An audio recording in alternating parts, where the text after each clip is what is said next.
Good afternoon, everyone, and thank you for attending this Public Information Center for the Gore Road and Hamilton Road Intersection Improvements Environmental Assessment. My name is Andrew Sercombe, and I'm a manager with our Communications Division at the City of London. Before we get started, I wanted to let everyone know that we're recording this meeting, and a copy of it will be posted on the project's webpage at getinvolved.london.ca/Gore-Hamilton. That's getinvolved.london.ca/Gore-Hamilton. For some of us, the webinar version of Zoom is a new experience. I want to thank all of you for joining the call today. Please note that you will be muted for this presentation and your video camera will be turned off for the duration of the webinar. Today, the project team will be sharing a presentation updating you on this project. Joining us on the webinar from the City of London, we have Paul Yanchuk, Transportation Design Engineer for this project. Good afternoon, Paul. Hello, everyone. Next, I'll introduce the team from MTE, which is the consultant working with the city on this project. First is Vince Pugliese from MTE. Hi, Vince. Hello, everyone. How you doing? And next we have Chelsea Coheney from MTE as well. Hi, Chelsea. Hi, everyone. I also want to recognize that Councillor Michael Van Holst is in attendance tonight to watch the presentation. Thank you for joining us this afternoon, Councillor. Today's presentation will be followed by a question and answer period.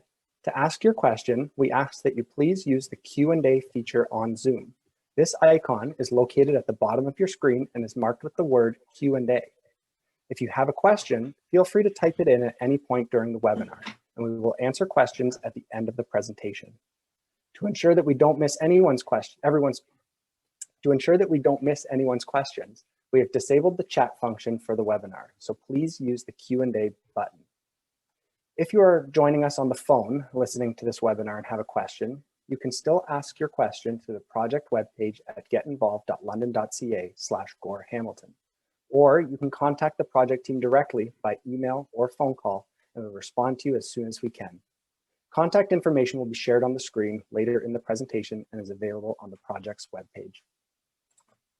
Your comments are also welcome, so please leave a comment in the Q&A and the project team will be collecting and reviewing all of the comments after the meeting. And with that, I'll pass it over next to Paul Yanchuk from the City of London, along with the team at MTE, who will be leading the presentation. Over to you, Paul. Thank you, Andrew.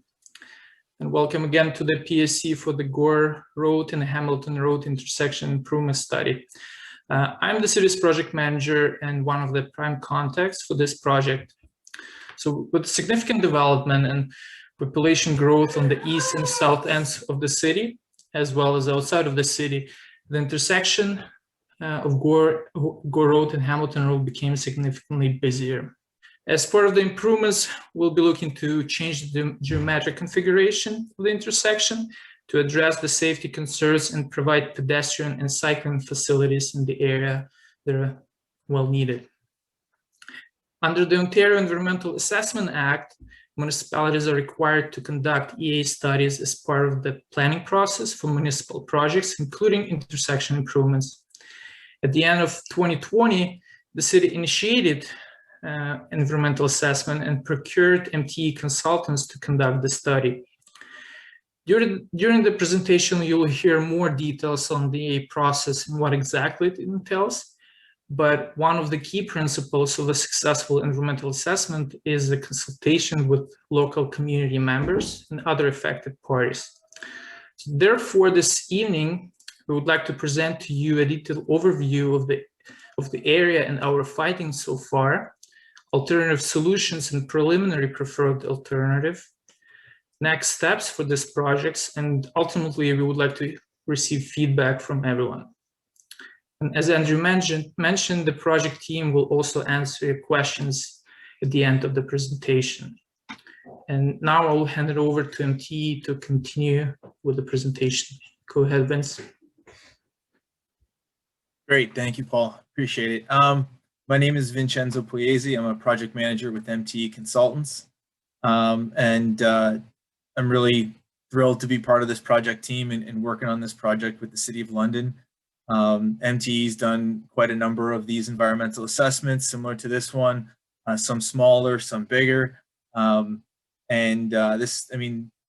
having been a part of this project team as long as we have for this assignment, this is a great project for us to be doing at this time, just given some of the challenges at the intersection. So the study area that we're talking about is the intersection of Hamilton Road and Gore Road. The study area is limited to that intersection. So sometimes we start thinking about the areas outside the intersection, but the study area we're focusing on is at that intersection, and then any limits of reconstruction that we need to make that intersection work. With this assignment, we're proactively looking at this intersection. There's some long-term plans for Hamilton Road that we'll discuss in a little bit, but as Paul needed, there's some deficiencies in the geometry at this intersection, and this is a great opportunity for the city to be proactive and look at this intersection before there's maybe some problems at the intersection. So as Paul mentioned, we're following the Municipal Class EA process.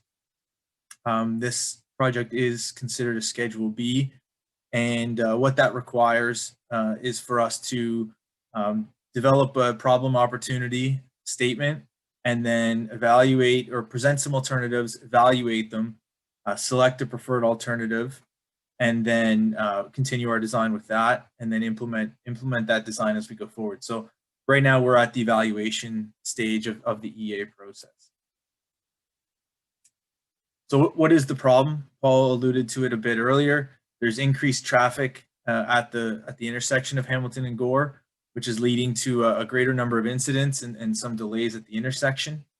There's no pedestrian or cycling facilities at that intersection, so you have kind of an intersection where pedestrians and cyclists find it challenging to get through, and that presents some safety concerns as well. So what is our opportunity here?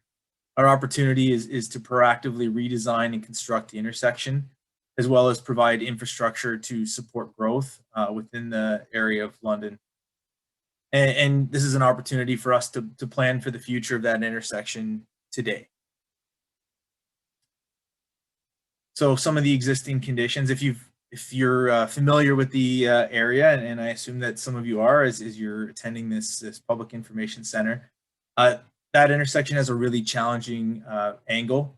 Gore Road comes into Hamilton Road at an angle that makes it challenging for drivers to make left turn movements from Gore onto Hamilton Road, and vice versa. The left turn movement from Hamilton Road to Gore Road can be challenging with oncoming traffic. There's a cycle lane along Hamilton Road that ends at the intersection. So if you're a cyclist, you're kind of forced to make a decision at that intersection of which direction you're going to go, or continue further down Hamilton Road without a bike lane. There's also the trail system along the river. The driveway here in this image is your access to the wastewater treatment plant, and down that road there's access to the trail system there.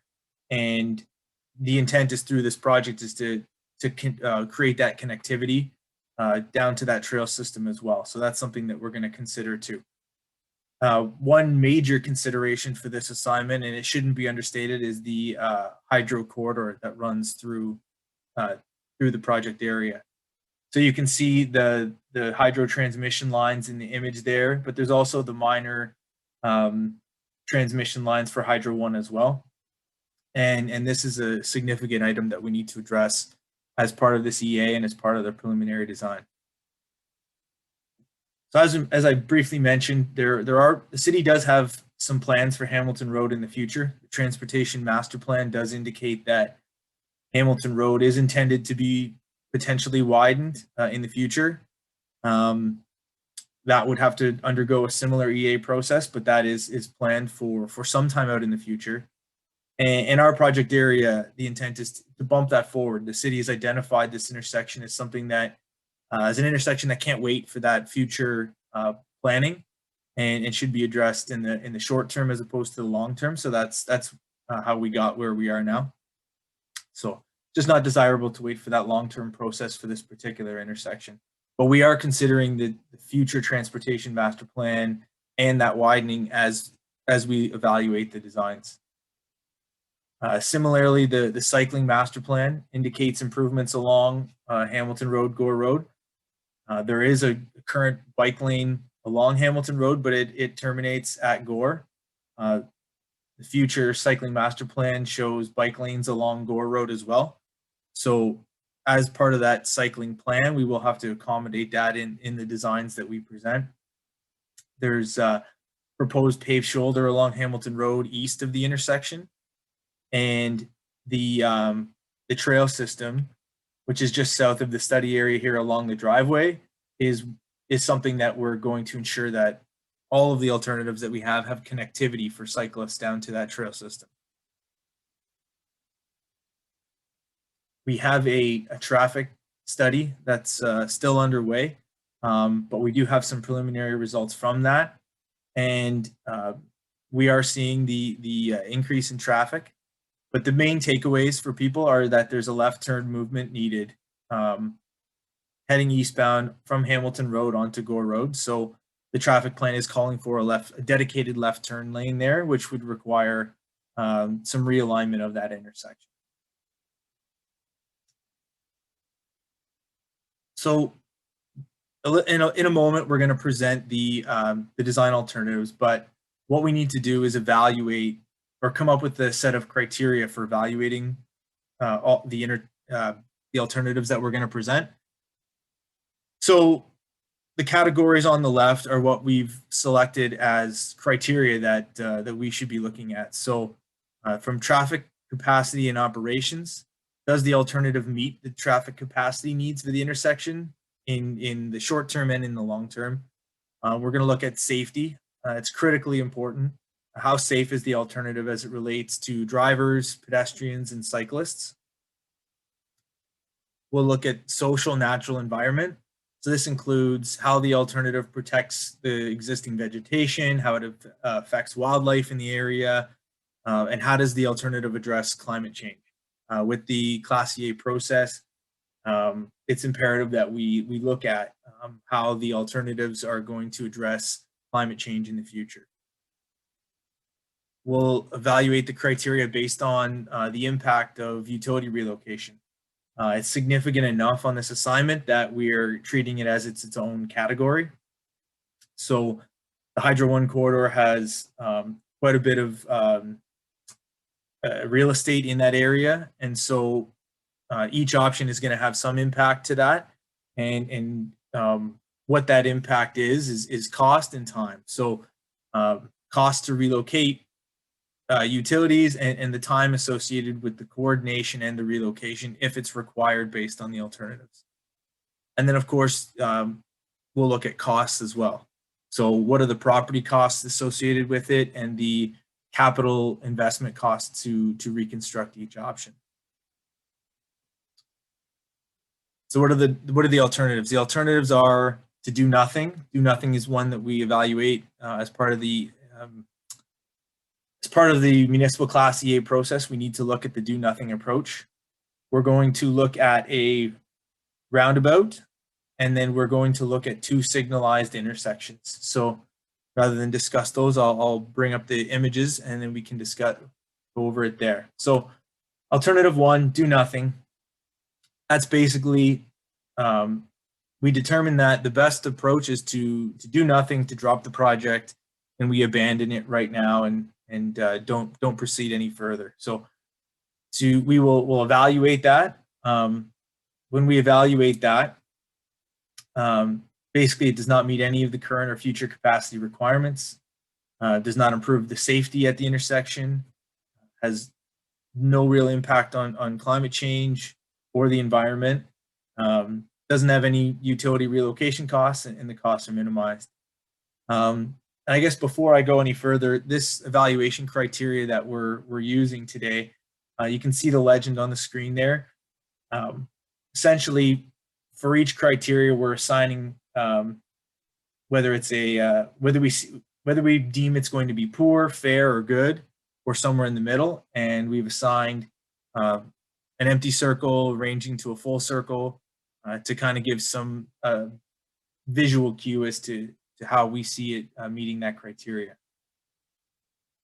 So alternative one is a roundabout at this intersection.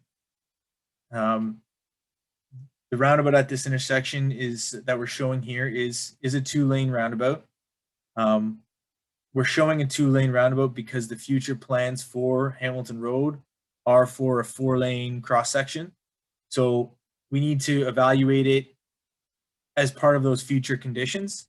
And what we would do is, if this alternative is selected, we would pare it back and design it as to operate as a 1-lane roundabout in the interim, with the ultimate design of a 4-lane or a 2-lane roundabout in the future.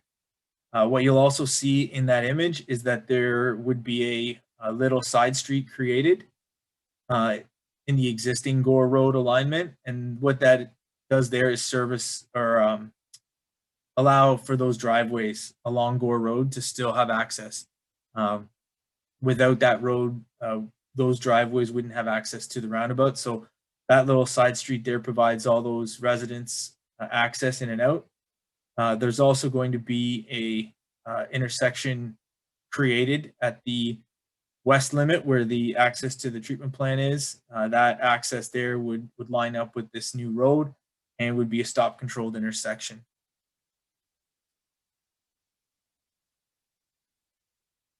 So in evaluating that alternative, the roundabout provides excellent capacity for current and future traffic flows and allows for active transportation. So it scores very well there. Has very high safety within the intersection.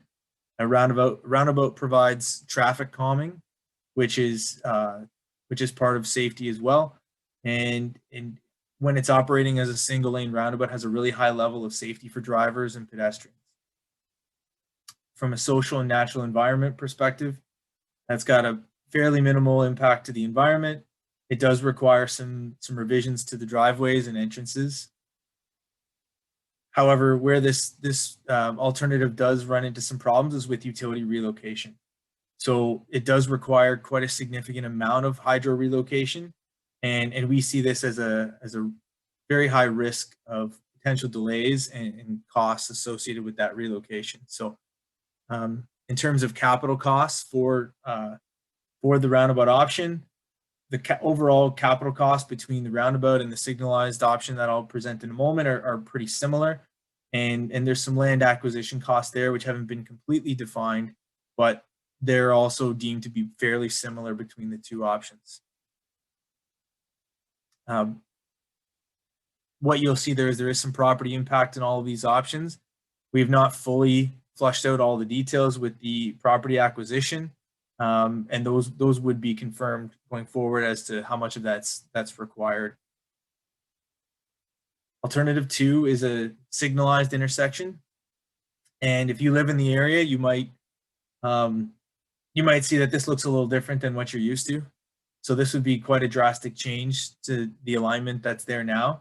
What this option does is it realigns Hamilton Road so that it makes a bend and becomes Gore Road. What the street names would be at this point, we wouldn't know, but essentially Gore Road would then tee into Hamilton Road as shown on the drawings. There's some driveways that would need to be relocated to accommodate that, and the entrance to the plant would be modified slightly so that would be a stop controlled intersection there. Evaluating this, the left turn movement that's required by the traffic study is eliminated.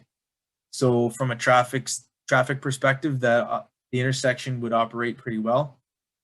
The safety would be quite high as well, almost as high as a roundabout in terms of the safety for pedestrians and cyclists and traffic. There is quite a bit of change to the traffic pattern for residents and commuters, so there'd be a bit of a learning curve in navigating that intersection, but what we feel it would do would actually be a positive impact, as it would once again provide that traffic calming at the through that intersection. This alternative does have minimal relocations in terms of the Hydro 1 corridor. So this option minimizes those hydro relocations we'd be looking at as part of the roundabout. And once again, the cost for this work overall would be fairly similar between the roundabout and signalized options. We have a second signalized option as alternative 3. And what this intersection does is it attempts to bring all three, Hamilton Road, Gore Road, and the plant access together into one signalized intersection, removing the need for that second intersection in the other two options. And it's not substantially different from what's there currently. So it doesn't really change much of the geometry or the issues that exist there currently in terms of speed of traffic through the intersection or the left turn movement, etc. When we evaluate that, the poor geometry doesn't really address any of the concerns that we had with the existing conditions. There's no traffic calming, and the speed on Hamilton Road remains an issue. And from a pedestrian perspective, the crossings would be pretty lengthy and would make it feel uncomfortable for a pedestrian to cross the long distances that would be created there. There's minimal impact to the current conditions, no changes to traffic patterns. In terms of utility relocation and costs, this option scores pretty well because there really isn't much in the way of utility relocations because there's not significant changes at the intersection. So based on the criteria that we've presented here, we see that alternative 2, signalized option A, is the preliminary preferred alternative. And that's this option here. So the two main reasons why this has been selected as the preliminary preferred alternative is that it meets all of the objectives of the study. It improves the safety, reduces speeds, provides pedestrian and cycling facilities. And the second main reason is that it has much less impact on the existing Hydro 1 corridor and the concerns that go along with the relocation. There's some significant concerns that would cause delay and some pretty high costs for that utility relocation. So what are our next steps? We've got our virtual PIC, which is being recorded tonight, will get posted. Agencies and public are invited to comment. And I believe that should say till August 1st and not July 1st. Maybe it's July 1st. By the end of 2021, our preliminary design work would be completed, and we'll have a draft report, which would go to the MECP, should be ready for October. And then the city would be able to proceed to detailed design in 2022. And the scheduled construction for this intersection would be 2024. So that concludes the presentation portion of this PIC. And I guess at this point we can open it up to questions. Thank you very much. Thanks, Vince. As Vince mentioned, we'll now begin to take questions. To ask your question, just a reminder, please use the Q&A feature on Zoom. This icon is located at the bottom of your screen and is marked with the word Q&A. Your comments are also welcome this evening, and we'll be collecting all of the comments for the project team to review after the meeting. If you have questions about specific properties or details that you would like to discuss individually with the team, you can leave your contact information in your comment or connect directly with us through email, phone call, or submitting your question through the project webpage on Get Involved. But now let's dive into some of the questions that are being submitted. First question I have, maybe the MTE team can help answer this, but has there been any consideration to the empty buildings at the intersection? And is there anything planned for any empty buildings or vacant buildings in the study area? I guess we can answer that question. I don't want to speak too much on behalf of the city here, but I believe there may be some plans for those properties. Maybe Paul can speak to that, but as far as the alternatives are concerned, we would need some property from those lots and would need to adjust the entrances to those properties to accommodate these designs. In terms of what the future uses of those lots, I can't speak to that. Thanks, Vince. Anything to add to that, Paul? Yeah, Vince, you're right. There are some plans for the lot with the empty building, but at this point, there's nothing certain or approved by the city. So as part of this study, we're just making sure that we will acquire enough land to accommodate our alternative. Thanks, Paul. The next question I have is, are the utility impacts that you mentioned, Vince, in the presentation, are they primarily London Hydro or Hydro One? Hydro One. That's a Hydro One corridor. Just to clarify that both the transmission lines and the towers are Hydro One. Thanks, Vince. The next question is, how are property impacts being assessed, and when will they be incorporated into the study? Property impacts are being looked at now and are included in the figures. They do factor into the decision-making criteria. They are fairly similar in a couple of the options. The main difference in terms of property impact is with the alteration of Gore Road and the roundabout, but most of that property impact is with the vacant lot. So it is kind of the same in both alternatives.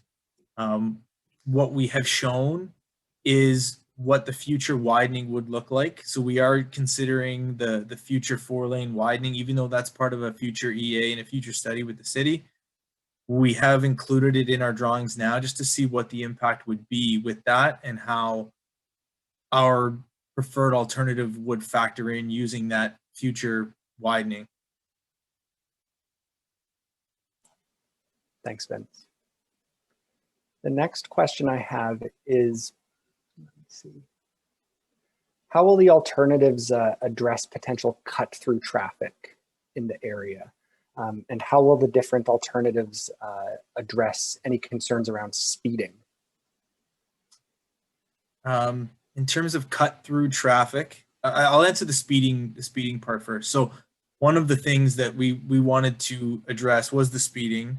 I don't know if we made that clear in the presentation or not, but we were looking for some traffic calming measures with the alternatives. And so with the alternative 2, there is some traffic calming that will exist because Hamilton Road would no longer be a straight through. We've received calls from residents and I've spoken to a few residents about how people basically use Hamilton Road as a drag strip because it's open and people can speed pretty fast along it. So we tried to ensure that our alternatives did reduce that straight through fast traffic. And the signalization will contribute to traffic calming there as well. As far as cut through traffic, the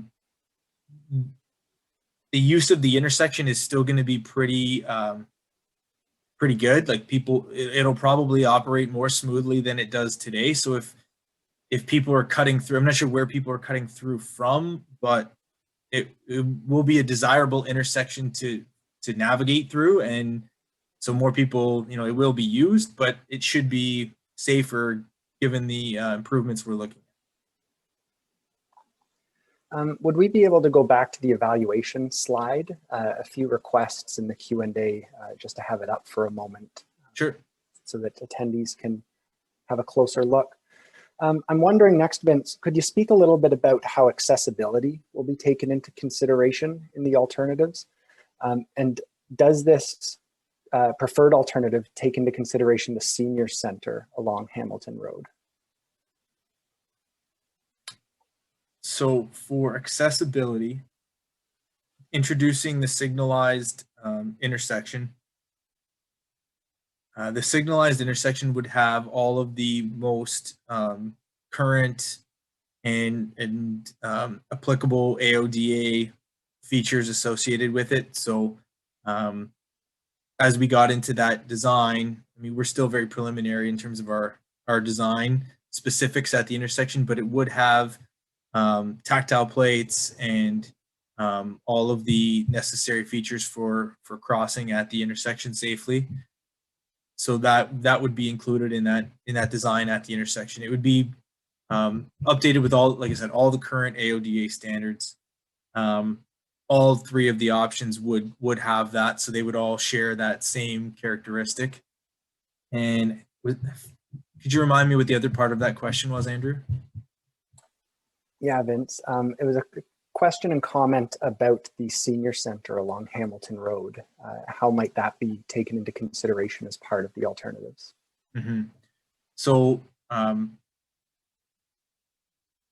what we're trying to do is to create some connectivity. So there would be improved sidewalks and trail systems through here. So we're really only focusing on the intersection itself.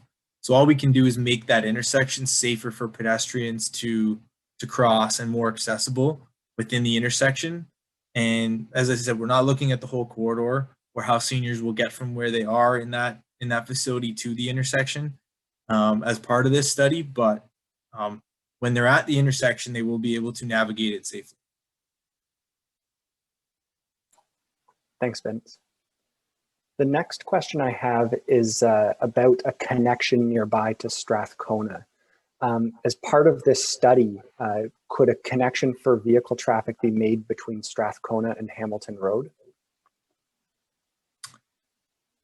We have not looked at anything like that. As I mentioned, the study area is just the intersection.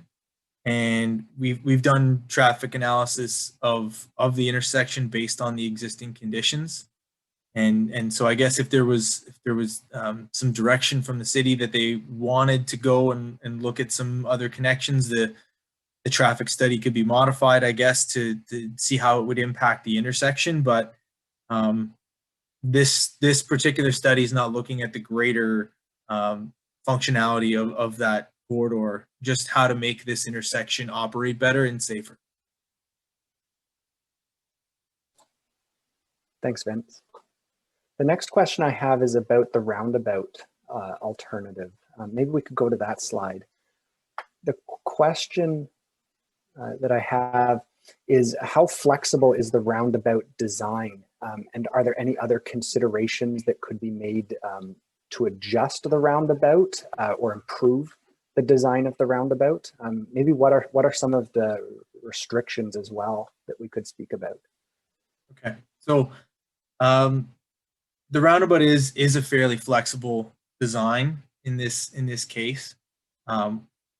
We've had multiple design iterations up to this point, which have moved it around quite a bit just to see how the geometry works. And if this alternative was selected or is determined in the future, should be proceeded with, there would be a lot of design that would go into this to make it or to optimize it so it would function at its best.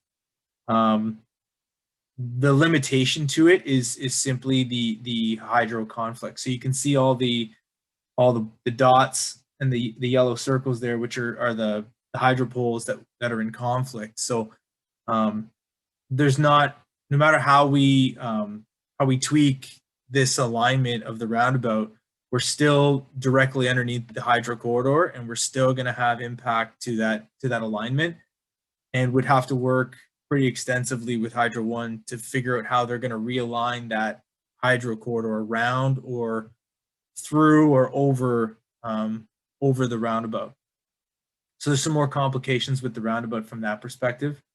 As far as the functionality of the roundabout goes, this design would function very, very well from a traffic perspective.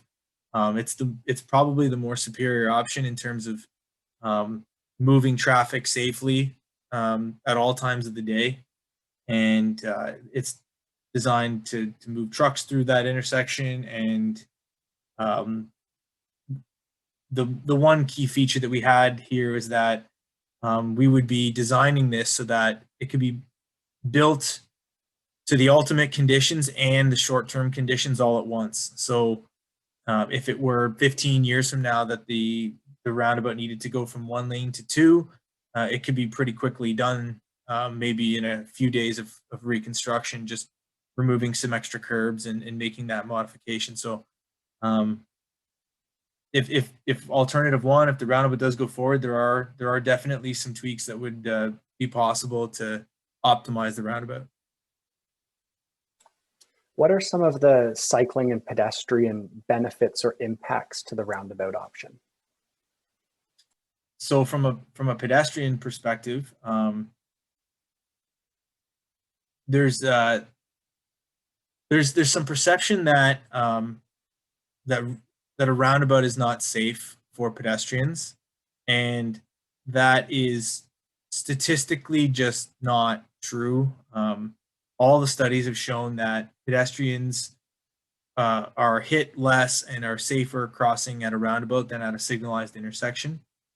And so one of the reasons for that is that when you're crossing a roundabout, especially when it's modified and it's only 1 lane, you only have to look at 1 lane of oncoming traffic at a time. And the other feature is that at the roundabout, drivers will be forced to stop for pedestrians. It would be marked with a stop for pedestrian sign. So it would be the same as not stopping at a stop sign for a pedestrian. So drivers must stop, not yield, must stop for pedestrians. And that takes a little bit of getting used to at the intersection, but it does work quite well. So from pedestrians moving around the intersection, it's very safe. With cyclists, what we have built into the design, and it may not be clear to see, but cyclists would have 2 options. They could either stay on the road and travel through the roundabout as a vehicle and follow all the signage, or they could exit just shy of the roundabout. They would have a dedicated path to come off the road, join the 3-meter wide trail, which would go around the roundabout. There would be a 1.5 meter path for pedestrians and a 1.5 meter bike path, which would allow cyclists to navigate around the roundabout, cross beside where the pedestrians cross, and then once they leave the roundabout, would be able to then merge back into the lane. So cyclists would have 2 options for traveling through the roundabout. Thanks, Vince. Next question I have might be for Paul, but I'll let anyone from the team jump in. Are there any other roundabouts being planned for the area, or could other intersections in the study area or nearby the study area be considered for a roundabout?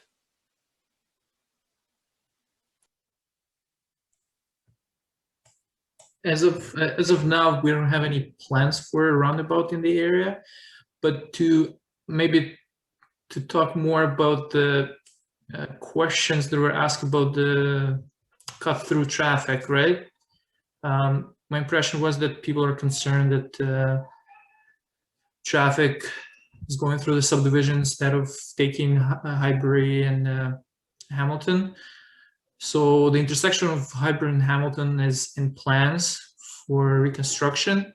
The EA was recently completed and the improvements are coming. So hopefully the concerns about cut-through traffic can be alleviated after the completion of that intersection, being more, easy to make it a left turn. And again, in terms of roundabouts, we have, I guess it's not too close, but at Commissioners and Hamilton Road, there's also a plan to improve that intersection, and potential for a roundabout there will be. Thanks, Paul. The next question I have is about the timeline and next steps. Maybe we could go back to that slide for a moment, please.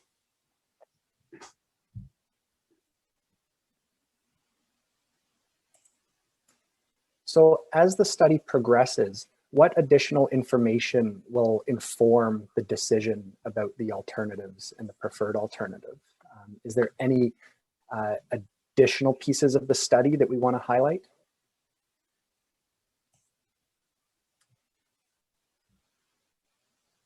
Paul, you want me to answer that? You can answer that, but I just wanted to emphasize the Hydro One corridor, the importance of it, and it's being like a major transmission line. And we kind of initiated conversation with them about this project, but we have yet provided the alternatives to them. And maybe we did, Vince, correct me if I'm wrong. We have provided them to them, but Yeah. we haven't received any comment back from them on what their preferred is or what that coordination looks like. So I guess that would be the next big thing, is when we get feedback from Hydro One on these alternatives, there may be something that we're not, some additional information that may influence the final decision on the alternative.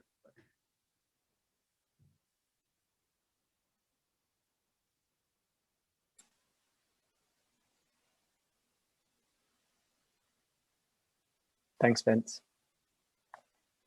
We're continuing to get a number of comments, and I'll just remind everyone on the webinar tonight that please continue to share your comments about the presentation and about the project. We're going to be packaging up all of these comments for the project team to review after the webinar, and you can continue to engage with the project team about any questions or comments about specific properties by contacting the project team listed on getinvolved.london.ca/Gore Hamilton. We don't have any other questions in the queue at the moment. Again, if anyone has any questions or would like to see more of a slide that was part of the presentation, please feel free to add a question to the Q&A. We'll also be posting this recording of the presentation to the Get Involved project page.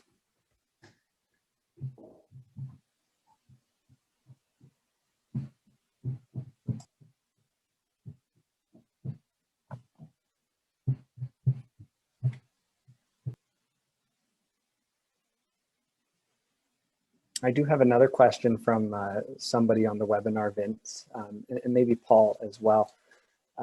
Has there been a Hydro One relocation in London before or other nearby cities in recent history as part of a roadworks project?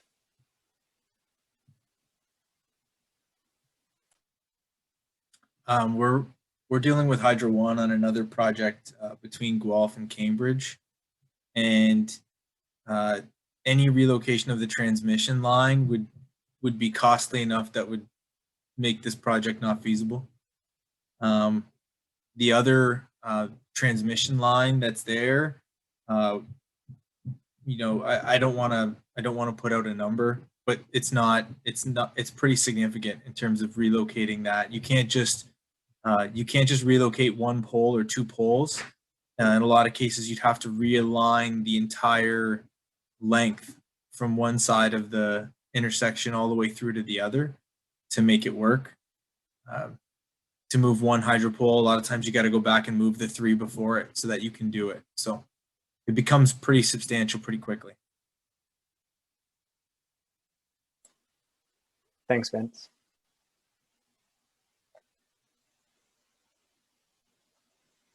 Again, we don't have any further questions in the queue at the moment. And if you do have a question, please feel free to add it to the Q&A. If we don't have any further questions, I do want to thank everyone for joining the call this evening. Like I mentioned, we're going to be posting this webinar to the Get Involved webpage. And we'll be continuing to collect comments and questions over the coming weeks as part of the study.